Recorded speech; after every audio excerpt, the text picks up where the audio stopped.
Hello everyone, hope you all are taking good care of your health. So आज हम बात करने वाले हैं डिबेंचर्स की और डिबेंचर के कितने टाइप होते हैं। So basically debentures are acknowledgement of debt और डिबेंचर के आगे एक रेट स्पेसिफाइड होता है जिससे क्लियरली पता चलता है कि इस पर्टिकुलर डिबेंचर्स को इतनी पर्टिकुलर अमाउंट को सपोजिबली 1000 डिबेंचर्स हैं 100 रुपीज के ईच 10% डिबेंचर। 10% का मतलब है कि ये 1000 इंटू 100 जो 1 लाख के डिबेंचर्स हैं उन पर 10% के रेट से 10,000 रुपए ईयरली इंटरेस्ट होगा। ये ईयरली इंटरेस्ट भी हो सकता है और it can be paid half yearly. So debentures basically होते हैं एक्नॉलेजमेंट ऑफ डेट और उनके आगे जो रेट परसेंट स्पेसिफाइड होता है 10%, 15%, 13%, वो रेट से इंटरेस्ट मिलता है जब तक इन डिबेंचर होल्डर्स का प्रिंसिपल अमाउंट पे ऑफ नहीं होगी तब तक इंटरेस्ट पे ऑफ किया जाएगा बाय द कंपनी। तो बोलिए आपको समझ में आया। अब बात करते हैं कुछ टाइप की।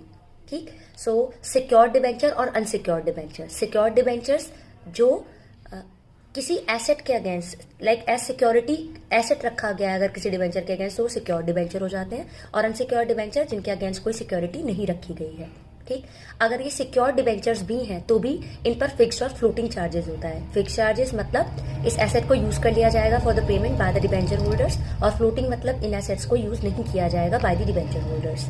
इसके बाद बात करें first debenture and second debenture. First debenture मतलब इन डिबेंचर होल्डर का पेमेंट सेकंड डिबेंचर होल्डर से पहले होगा, और सेकंड डिबेंचर मतलब इन डिबेंचर होल्डर्स का पेमेंट पहले फर्स्ट डिबेंचर होल्डर पे ऑफ हो जाए उसके बाद पे ऑफ होगा। ठीक, देन बात करें convertible and non convertible debenture. Convertible debenture मतलब इन डिबेंचर होल्डर्स को आप पार्टली या fully paid up equity shares में कन्वर्ट कर देंगे, और नॉन कन्वर्टेबल डिबेंचर मतलब ये कन्वर्ट नहीं होंगे इन दी इक्विटी शेयर्स।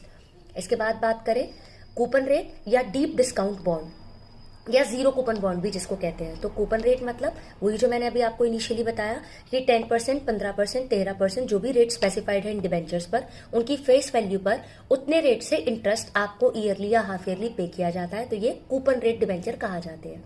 इसके बाद जीरो कूपन बॉन्ड या डीप डिस्काउंट बॉन्ड का मतलब है ये डिबेंचर्स इनिशियली जो भी इनका जो इश्यू प्राइस है वो काफी डिस्काउंटेड होता है। विद दैट जब आपको रिडेम्पशन करना होता है तो इनको अबव प्राइस किया जाता है। तो अबव प्राइस जो रिडेम्पशन कर रहे हैं और इश्यू प्राइस पर जो डिस्काउंट दे रहे हैं इसी को इनहेरेंट इंटरेस्ट माना जाता है। इन पर आगे कोई रेट परसेंट स्पेसिफाइड नहीं होता, इसलिए जीरो कूपन बॉन्ड या डीप डिस्काउंट बॉन्ड इनको कहा जाता है।